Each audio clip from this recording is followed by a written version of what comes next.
명절 끝날 곧 큰 날에 예수께서 서서 외쳐 이르시되 누구든지 목마르거든 내게로 와서 마시라.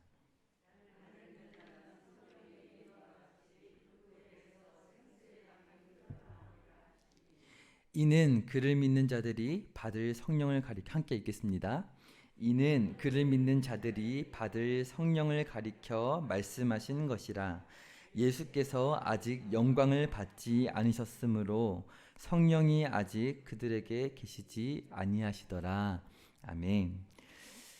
할렐루야. 아멘. 오늘도 이렇게 우리를 복음의 그 능력으로 그 은혜로 초청하시는 하나님께 믿음으로 나아가시는 이 시간 되시기를 축복드립니다. 아멘. 추석 명절이 지난 게 저는 엊그제 같은데 어느새 찬바람이 불어오고 단풍도 드는 가을이 된 것 같습니다. 한 달 전이었지만 한번 추석 명절을 떠올려 보시면 좋을 것 같아요. 코로나로 인해서 많이 위축됐었지만 보통 추석 명절 때는 어떤 풍경이죠? 가족들이 함께 모여서 맛있는 음식도 해먹고 전도 부쳐 먹고 송편도 빚어 먹고 전통 놀이도 하고 그렇게 보냅니다. 그래서 저는 왠지 수요일마다 추석 명절을 보내는 것 같은 생각이 들어요. 행복마을로 어르신들께서 모이시고 네, 그렇게 저는 할머니 할아버지께서 일찍 돌아가셔서 너무 행복한 명절 같은 시간을 보내는 것 같이 느껴집니다. 그렇게 정겨운 명절이 우리나라에도 있고 그리고 그 유대인들에게도 있었는데요. 오늘 말씀을 보니까 읽지 않았던 7장 2절의 말씀에 보시면 유대인의 명절이 되었다라고 기록되어 있는데요. 어떤 명절이었죠? 유대인의 명절인 초막절이 가까운지라 라고 그렇게 기록되어 있습니다. 유대인들은 1년에 3번 추수를 했다고 해요. 3월 달에는 밀을 거두고 보리를 거두고 7월 달에 밀을 거두고 그리고 10월 달에 올리브와 과일들을 추수하고 한 달 동안 땅을 씌워주면서 다시 이른 비가 내리면 밀과 보리를 심고 그렇게 농사를 지었다고 합니다. 그때 그 씌워주면서 가졌던 그때의 명절이 초막절이에요. 37절 오늘 읽은 말씀이 이렇게 시작하죠. 명절 끝날 곧 큰 날에 여기에 등장하는 이 명절이 바로 초막절인 것이죠. 장막절이라고도 하는 명절입니다. 출애굽 이후에 광야의 40년을 기념하면서 장막을 짓고 7일 동안 거하면서 그리고 8일째 되는 날엔 장막에서 나와서 큰 축제와 같은 날로 지켰던 그런 절기이죠. 그런데 예수님께서 활동하시던 시기에는 그 마지막 날에 성경엔 정확하게 기록되어 있지 않은 특별한 의식이 생겨나게 되었던 것을 역사를 보면 보게 되는데요. 오늘 말씀에서도 예수님께서 이러한 말씀을 지금 하고 계신 이유가 그 배경에 있습니다. 이것을 잠시 알기 위해서 구약 시대로 거슬러 올라가 봐야 하는데요. 히스기야가 남유다의 왕으로 있었을 때로 거슬러 올라가게 됩니다. 잘 아시는 것처럼 히스기야가 남유다를 다스리던 때에 어떤 일이 있었죠? 북쪽에서 아수르 제국이 내려와서 북이스라엘을 공격했고 북이스라엘이 멸망당하게 되는 일이 있었습니다. 그리고 그 기세를 몰아서 그 무시무시한 아수르 제국이 남유다의 수도까지 치고 내려와서 예루살렘을 완전히 포위했던 사건이 있었어요. 당시에 그 아수르의 제국의 군대를 지휘하고 있었던 랍사게 장군은 18만 5천 명이라는 엄청난 대군을 거느리고 예루살렘을 쳐들어온 것이죠. 그 군사들을 이겨낼 그런 힘이 있었을까요? 없었습니다. 그 엄청난 군대 앞에서 이제 곧 성이 무너지기 일보 직전이었어요. 근데 그 아수르 제국의 전략이 무엇이었는지 아시나요? 성을 포위하는 것이었습니다. 왜 그렇게 했던 것일까요? 네, 그냥 공격해도 됐을 텐데 왜 그렇게 했던 것일까요? 이 예루살렘 성은요, 높은 산 위에 세워진 천연 요새와 같이 정말 난공불락의 성이었다고 합니다. 그래서 전략을 짜낸 것이죠. 치명적인 약점이 하나 있었는데 마실 물을 얻을 수 있는 강이나 하천이 그 예루살렘 성 안에 없다는 것이었어요. 그래서 마실 물을 얻으려면 그 성 밖으로 나와야만 물을 얻을 수 있었다고 합니다. 그래서 아수르의 장군이었던 랍사게는 성벽을 포위해서 나오지 못하게 해서 항복을 받아내려고 했던 것이죠. 그런데 다행히도 이 랍사게 장군의 전략이 성공했을까요? 실패했을까요? 실패로 돌아갔습니다. 어떻게 된 일일까요? 히스기야 왕이 예루살렘 성벽 바깥에 기온샘으로부터 지하에 굴을 파서 그 예루살렘 성전까지 터널을 만든 거예요. 그래서 그 물이 흘러와서 고이게 했고, 그곳이 바로 성도님 너무나 잘 아시는 어떤 샘이죠? 실로암이죠. 네. 그 연못을 만드는 전략을 세워서 정복당하지 않을 수 있었던 사건이 있었습니다. 수많은 대적의 포위에도 불구하고 예루살렘의 유다의 백성들을 지켜주었던 것은 성벽의 튼튼함이 아니었어요. 군사의 많음이 아니었어요. 예루살렘 성벽 바깥에 있었던 그 유일한 생명샘이었던 기온샘으로부터 히스기야 터널로 들어온 그 생수의 물줄기가 유대 백성들을 살려주었던 것이죠. 오늘 저와 성도님들에게 긴박한 위기의 순간에 우리의 가정과 우리의 삶을 지켜주는 것이 무엇이라고 생각하시나요?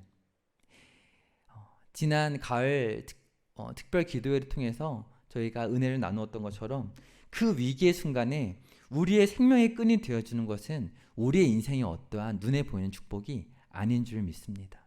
그것이 아니라 우리에게 생명의 물줄기를 허락해 주시는 우리의 생명의 하나님이신 줄 믿습니다. 크고 화려한 집을 장만하는 것, 남부럽지 않은 사회적인 지위를 얻는 것, 사람들이 부러워할 만한 성공을 이루는 것이 우리를 지켜주는 것이 아닌 것이죠. 절박한 순간에 우리의 삶과 가정을 지켜주는 것은 우리의 영혼과 우리의 가정에 흐르는 그 생수의 물줄기입니다. 하나님의 은혜의 샘으로부터 시작해서 우리의 마음속에 흐르는 그 생명의 물줄기, 우리의 가정에 흘러들어온 그 생수의 강, 바로 그 은혜의 물줄기가 우리를 지켜줄 수 있는 줄 믿습니다. 그래서 이 유다 백성들은 아수르에 전령당하지 않을 수 있었고, 바로 그때 놀랍게도 하나님께서는 아수르의 군대 18만 5천 명을 하룻밤에 모두 멸절시키는 놀라운 구원을 행하셨습니다. 그리고 구약을 보면 이뿐만 아니라 물과 관련된 사건이 여럿이 나오죠. 오늘 이 예수님께서 하신 말씀은 그런 구약의 사건들에 바탕을 두고 있는데요. 오늘 본문 말씀을 보시면 38절의 말씀을 보실까요? 나를 믿는 자는 성경의 이름과 같이 라고 지금 이렇게 주님 말씀하시고 계세요. 그래서 많은 성경학자들이 어디에 이 말씀이 나올까? 생수의 강이 배에서 흘러나온다는 말씀이 도대체 어디 있을까 찾아봤는데 정확히 이 말씀이 있었을까요? 없었어요. 네. 예수님께서 말씀하신 것은 이러한 생수의 강이, 생명의 물줄기가 우리에게 하나님의 그 은혜로 다가온다는 여러 가지 구약의 말씀을 종합적으로 말씀하신 거였기 때문이죠. 구약에 어떤 사건들이 있었나요? 물이 공급돼서 은혜를 입었던 사건이 어떤 것이 있었나요? 가장 저는 기억에 나는 것이 이스라엘의 광야를 지날 때 모세가 반석을 내리쳐서 물을 내게 했었죠. 그것이 바로 반석이신 그리스도를 예표하는 사건이에요.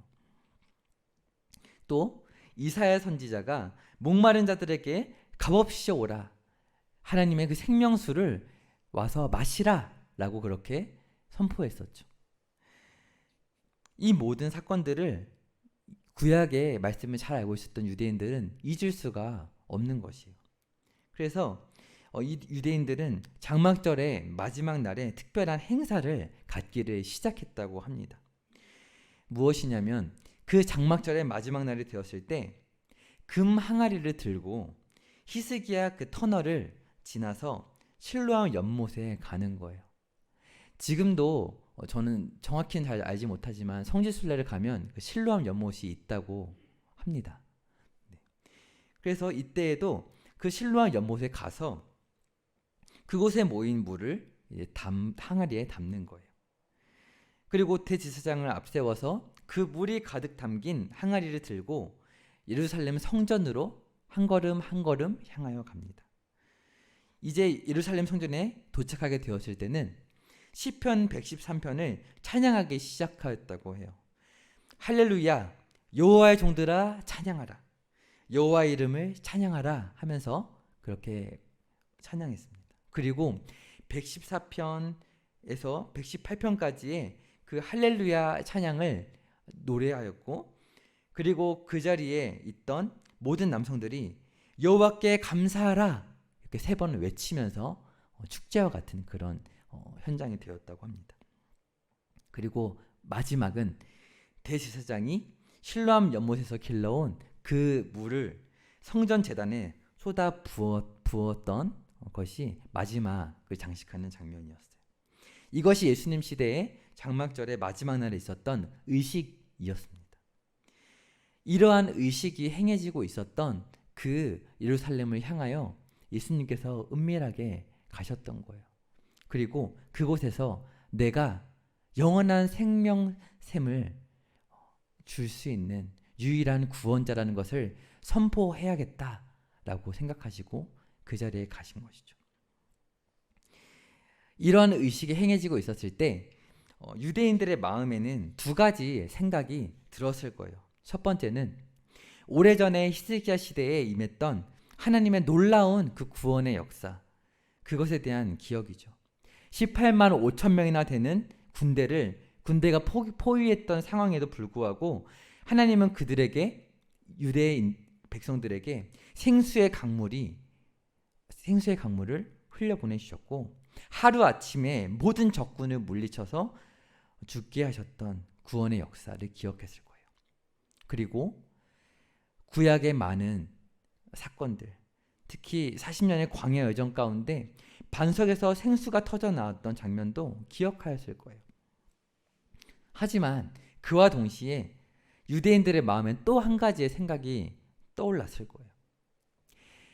이제 분명히 아수르라는 군대는 성벽을 포위하고 있지 않아요. 하지만 여전히 예루살렘은 로마라는 새로운 이방 민족에게 둘러싸여 있죠. 지배당하고 있죠.